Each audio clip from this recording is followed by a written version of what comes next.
To me, the way the panel has approached this thing is correct to say we have to answer this question first. What is the Africa we want? So we say we want an Africa that is free of violent conflict and war. What leadership do you produce to get that result?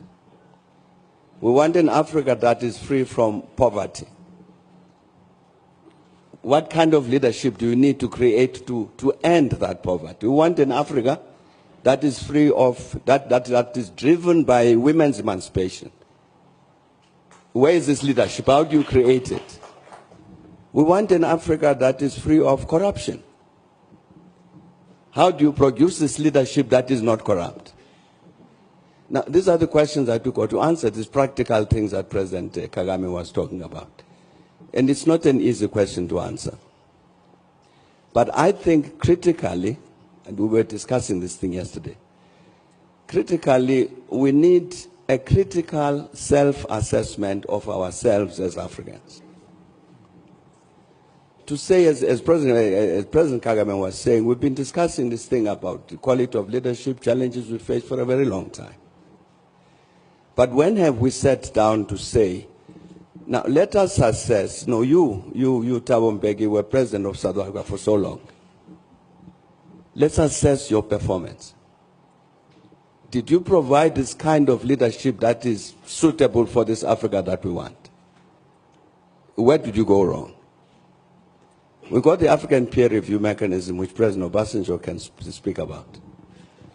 That's part of what it was supposed to do, so that we sit as peers to say, no, but the President, you are misbehaving. You are stealing public resources. You've accessed power in order to put money in your pocket. This is not the leadership we want. But we're not doing that sufficiently because we're afraid. We're afraid to speak frankly to one another about the wrong things that we're doing. And I think if we don't do that, we will meet a century hence to discuss the same question. I think that critical self-assessment of the continent is necessary.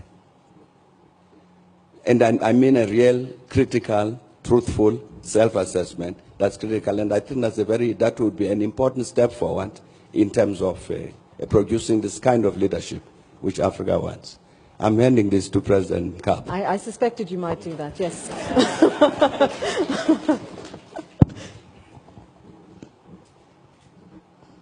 What a cruel gesture, Thabo.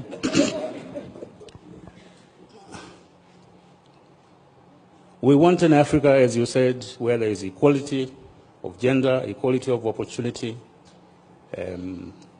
promise of a good, healthy life, promise of an educated society, promise of a leadership that thinks more about service than being served.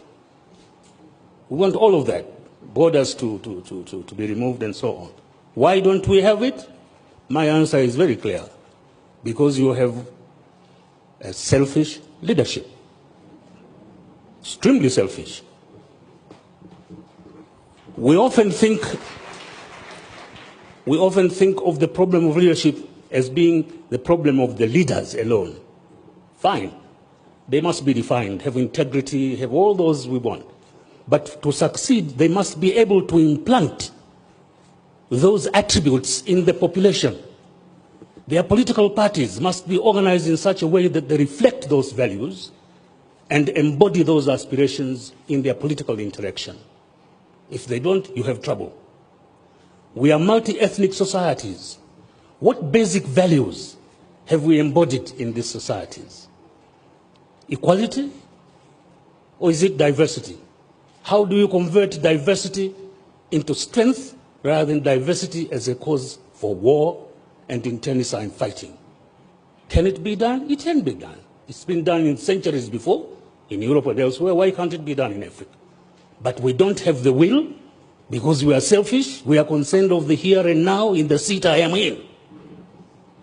That's wrong.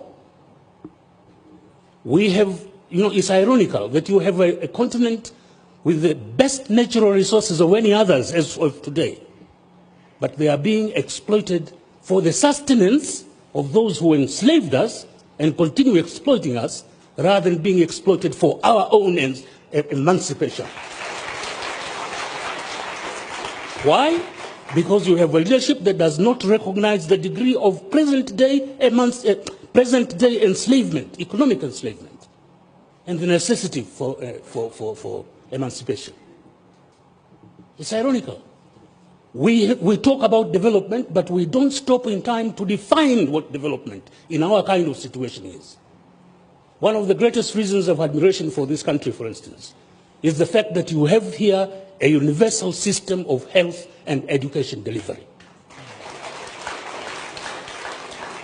Now that is development. Rwanda is more developed than any of these Western countries in this regard, where you have assured health and education delivery. So we really must rethink where we are, why we are, what we can be, and how we can. I agree, women, youth, and all those things. But internally, the fault is in us, dear Brutus, not in our stars. Thank you.